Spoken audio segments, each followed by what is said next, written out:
Salut, je m'appelle Cosette. Et moi, Mélissa. Nous sommes mamans et nutritionnistes spécialisées en pédiatrie. Bienvenue sur l'alimentation des enfants dans le plaisir et la bienveillance, un podcast créé pour vous, les parents bienveillants, qui ont à cœur l'alimentation des enfants et de la famille. Notre mission est de vous accompagner dans les défis qui peuvent parsemer le chemin de la découverte alimentaire. Seul ou en compagnie d'invités, nous partagerons trucs et conseils pratiques à déguster tout en étant sur la route, en train de plier une brassée ou en relaxant avec un bon café réchauffé. Avec nous, vous comprendrez le pourquoi du comment pour vous donner ou redonner confiance en vos approches parfaitement imparfaites pour permettre à vos enfants de devenir des mangeurs heureux, compétents, curieux, intuitifs et bien dans leur corps, une bouchée à la fois, dans le plaisir et la bienveillance. Bonne écoute!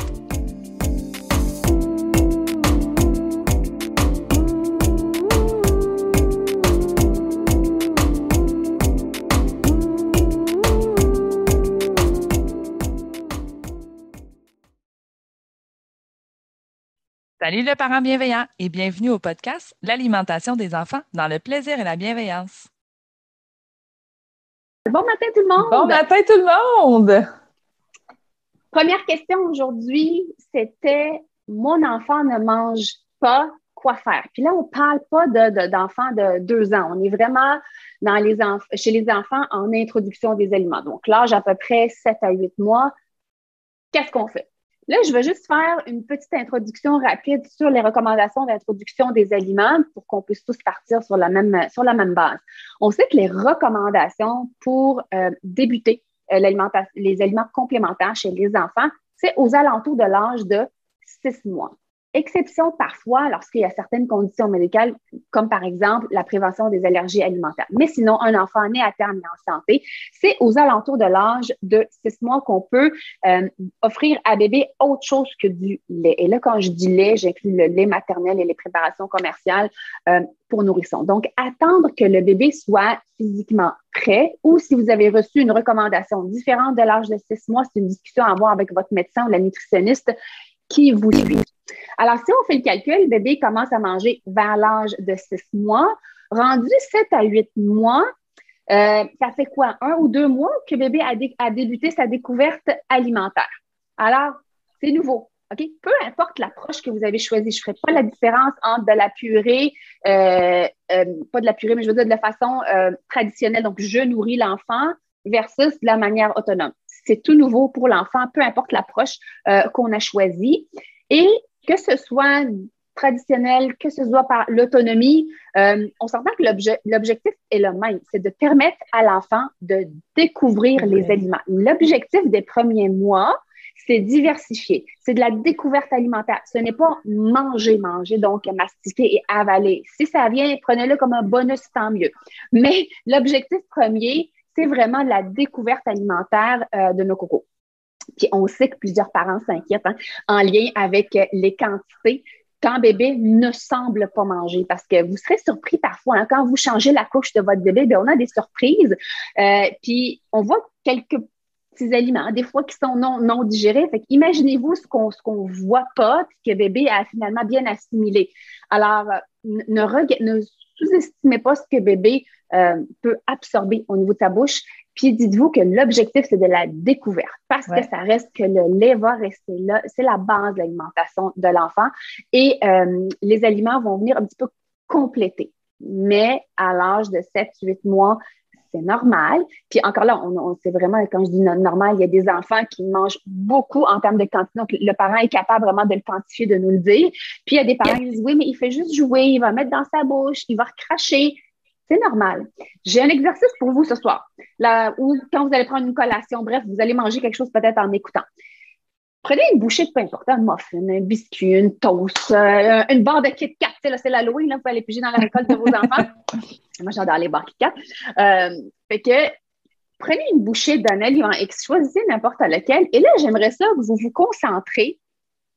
Qu'est-ce que votre bouche fait? OK? Quand vous prenez une bouchée d'un aliment, ce qu'on fait, on a quand même une couple d'années d'expérience en mastication. Donc, on n'y pense plus à ce geste-là, ce que je fais pour avaler, pour manger un aliment. Donc, vous l'avez dans votre bouche. Là, vous allez l'écraser vous le mastiquez un petit peu. Vous risquez de promener les morceaux d'aliments un petit peu à droite, un petit peu à gauche. Puis quand c'est assez broyé, là, qu'on appelle un bolus, c'est l'espèce de boule d'aliments, les règles générales, vous allez la ramener sur votre langue, en avant de la langue. Et là, tous les muscles vont se coordonner ensemble. Tu sais, votre langue, vos lèvres, les muscles de vos joues pour swinger ça en arrière, OK? Pour avaler. Ça, là, c'est énormément de... Pour arriver à ça, là, c'est énormément de coordination. Il y a plusieurs muscles et nerfs qui sont impliqués et ça vous a pris beaucoup de pratique. Vous vous en rappelez pas, là. Tu sais, peu importe l'âge que vous avez, on s'en rappelle pas. Mais c'est un apprentissage. Ça prend de la pratique. On peut pas s'attendre à un bébé de 7 à 8 mois à avoir la même façon de gérer des aliments en bouche que nous, les adultes, ou même un frère ou une sœur qui est âgé de 1 an, 18 mois, 2 ans. C'est un apprentissage. Il commence vraiment avec les aliments vers l'âge de 6 mois et on parle d'une mastication mature chez les enfants 3, 4, puis il y en a même que c'est 6 ans. Donc, ça dépend, là, mais 3, 4 ans, règle générale, là, c'est quand même bien mature chez la majorité des enfants. Donc, c'est beaucoup de coordination, beaucoup de pratique. Et ce que vous voyez votre enfant faire, c'est juste une petite parcelle de son apprentissage. Parce que l'aliment qui est dans sa bouche, votre enfant, il va changer de texture. Fait que là, votre enfant, selon ce qu'il sent, il dit, OK, est-ce que ma langue pousse à droite? Est-ce que ma langue pousse à gauche? Oh, je suis pas prêt, je suis pas capable. Il va recracher l'aliment. Il y a un apprentissage que vous ne voyez pas, mais que votre enfant fait. Mais quand je dis la bouche est fermée, c'est que leur bouche reste quand même très ouverte, mais souvent, on a l'impression qu'ils en mangent un petit peu, puis ils en recrachent. Ou ils en mangent un petit peu, finalement, ils en avalent une partie, puis ils sont surpris parce qu'ils s'attendaient pas à ce que ça fasse ça. Ils sont habitués d'avaler une texture de lait. Ils ne sont pas habitués à avaler une texture autre que du lait. Puis ils ont souvent une espèce de regard surpris. Puis on se dit, coudonc, qu'est-ce qu'il a? Il va tout s'étouffer. C'est souvent ça. Non, ils sont juste surpris.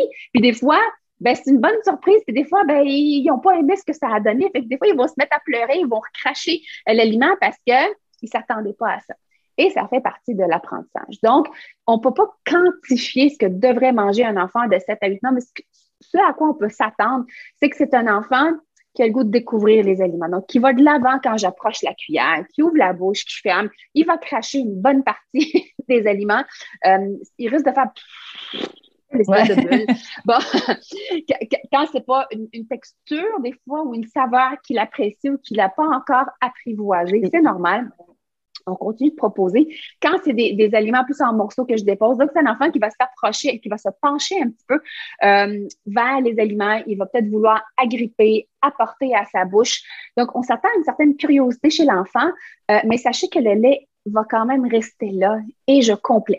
Donc, oui, il faut commencer la diversification, mais sans attente en lien avec la quantité, mais vous êtes responsable de la qualité. Donc, on sait lorsqu'on introduit les aliments chez les enfants, un des nutriments sur lesquels on met beaucoup l'emphase, c'est le fer chez les enfants.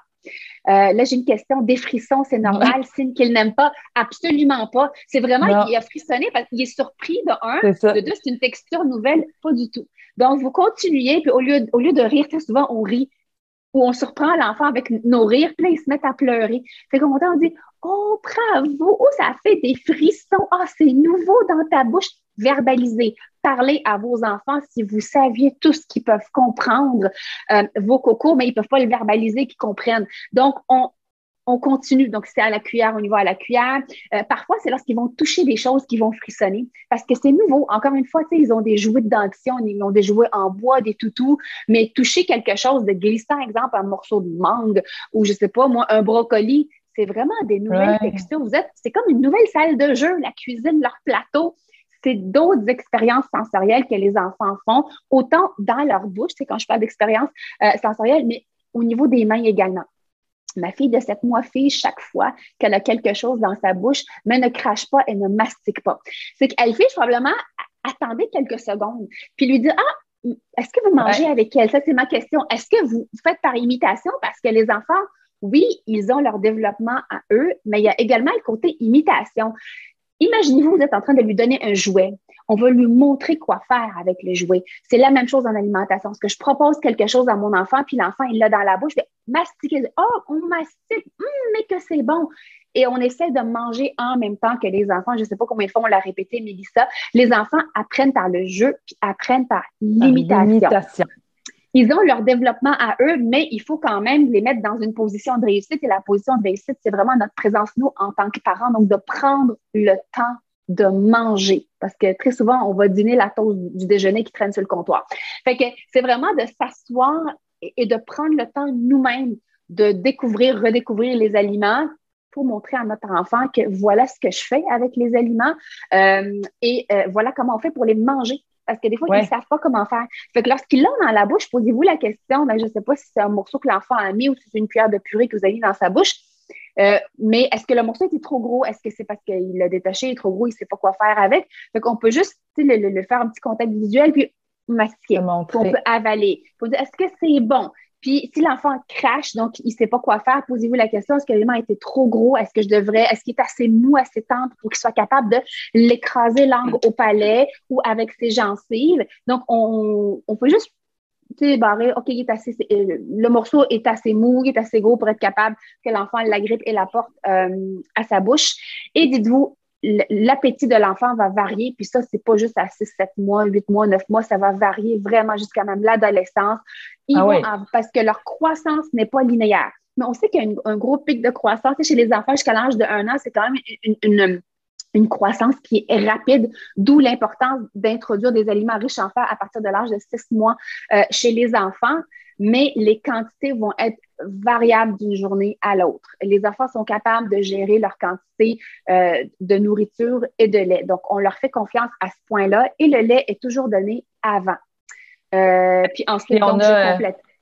Oui, on a une question, Cosette, puis en fait, on dirait que tu l'avais vu avant parce que tu as dit l'appétit et va être très, très, très variable, mais on a une maman justement qui nous dit, là, une cocotte de 10 mois qui est en alimentation DME depuis qu'elle a 6 mois, elle a un rhume et des dents qui percent, donc le beau combo, et ne mange plus depuis 5 jours, donc elle a augmenté l'allaitement, mais est-ce qu'il y a autre chose à faire? Donc, je pense qu'ici, en effet, c'est ça. C'est ça. Puis dites-vous, là, tu sais, qu'un enfant, quand il est enrhumé, il a le nez bouché. Est-ce que vous goûtez de la même façon les aliments? Non. Et coordonner, respirer, manger, encore une fois, c'est un apprentissage chez les enfants. Soyez patients avec eux. Ils apprennent à gérer tout ça. Donc, boire du lait, ça va être quelque chose que les enfants font automatiquement, peu importe leur âge, ou éventuellement, lorsqu'il va être un petit peu plus vieux, c'est par les soupes, par les potages, par les smoothies, parce que c'est beaucoup plus facile de s'alimenter de cette façon-là, surtout lorsqu'on a le nez bouché, puis la percée des dents, et puis tout ça. Fait que ça peut durer, je vous dirais, quelques jours, même des fois 1 ou 2 semaines, puis à un moment donné, ça va repartir. Mais votre rôle en tant que parent, c'est continuer de proposer. Et pour éviter le gaspillage, vous n'êtes pas obligé de préparer des grosses portions. C'est vraiment, j'aime mieux que vous retournez réchauffer quelque chose ou vous retournez découper un autre aliment que d'avoir des grosses attentes. T'sais, proposer des plus petites quantités à l'enfant pour ne pas le décourager, puis on s'ajuste avec ça. Mais n'oubliez pas, votre lait est quand même là, puis ils sont jeunes, 7, 8, 9 mois, c'est vraiment, vraiment jeune. Puis le fait de s'asseoir avec eux, on n'est pas obligé de le faire à tous les repas, mais essayez de mettre comme un mindset, excusez l'expression en anglais, mais un mindset que c'est une priorité pour vous. On le commence vraiment depuis qu'ils sont jeunes, les enfants. Je m'assois et je profite de ce moment-là pour manger avec mon enfant. Donc oui, on essaie de manger à peu près les mêmes choses. On s'entend, le format, il n'est peut-être pas le même. Puis, tu sais, je ne donnerai pas un café, puis je ne donnerai pas une crudité non plus. Mais je mange. J'ai un acte de manger en même temps que mon enfant. Et il est capable de reconnaître quelques items que lui mange et que moi, j'ai dans mon assiette. Également, ça sécurise l'enfant que vous avez les mêmes choses que lui. Donc, vers l'âge de 7-8 mois, on peut s'attendre à avoir 2 repas par jour, habituellement, ou 2 occasions de manger. Il y a des enfants qui vont nous surprendre, puis automatiquement, eux autres, à toutes les fois que je m'assois, où ils savent que ça s'en vient, là, ils veulent s'asseoir puis ils veulent manger, allez-y.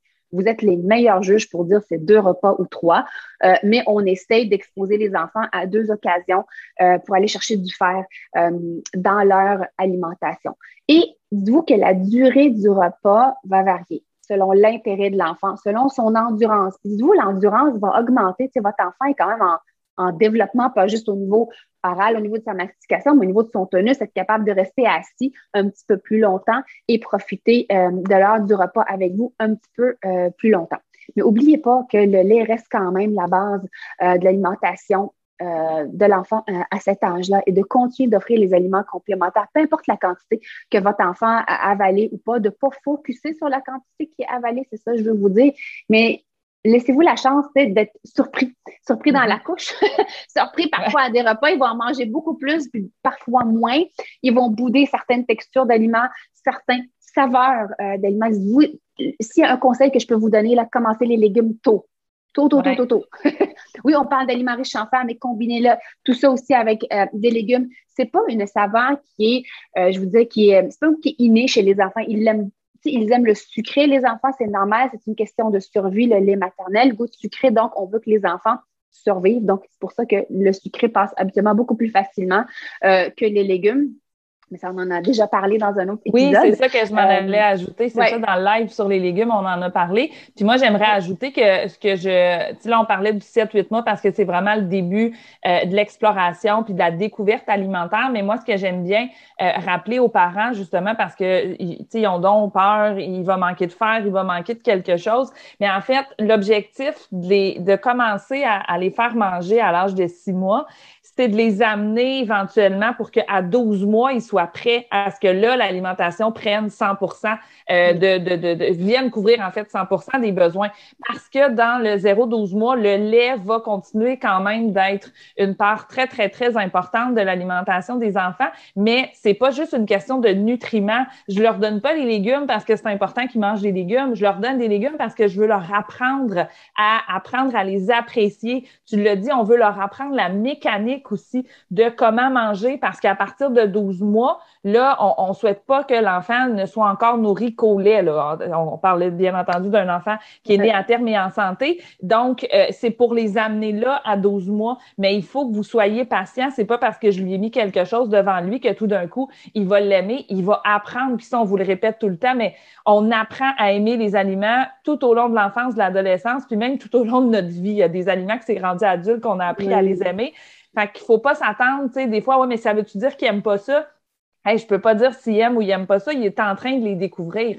Donc, ma job, c'est de continuer de lui offrir des occasions d'explorer, mais pas, oui, d'explorer les saveurs, mais tout le côté mécanique, ça fait partie des compétences qu'un enfant va acquérir pendant le 0-12 mois, apprendre la mécanique de l'alimentation pour qu'il devienne apte à pouvoir manger par lui-même de façon vraiment plus autonome à partir du 12 mois. Fait que c'est là aussi qu'on veut amener les parents de garder en tête. Ils sont en apprentissage, il faut que ça reste un moment qui est agréable, mais ils ont besoin de nous. Donc, quand tu dis l'importance qu'ils soient assis, tu sais, qu'on soit assis aussi, je le sais que des fois, il y a des parents qui vont dire « Ouais, mais là, moi, tu sais, je veux dire, je suis en train de le faire manger, moi, je peux pas nécessairement manger en même temps. » Ajustez-vous, mais c'est juste parce que le fait de vous voir manger les aliments, c'est important. C'est comme ça qu'ils vont apprendre à le gérer puis qu'ils resteront pas toujours nécessairement avec la bouchée dans la bouche puis de pas savoir quoi faire, là.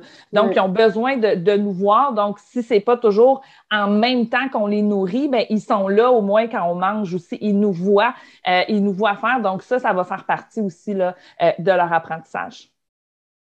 Oui. J'espère que ça vous guide un petit peu en lien avec votre inquiétude quand ils sont tout petits, puis les quantités ne semblent pas correspondre à vos attentes parce que c'est vraiment des attentes parentales. Les quantités vont varier d'un enfant à l'autre. Alors, j'espère que tu as aimé cet épisode et si c'est le cas, abonne-toi à notre podcast. Et si le cœur t'en dit, tu peux nous laisser une note ou un commentaire écrit car c'est comme ça qu'on peut faire connaître ce podcast à d'autres parents, futurs parents, des gens qui gravitent autour de la parentalité en général.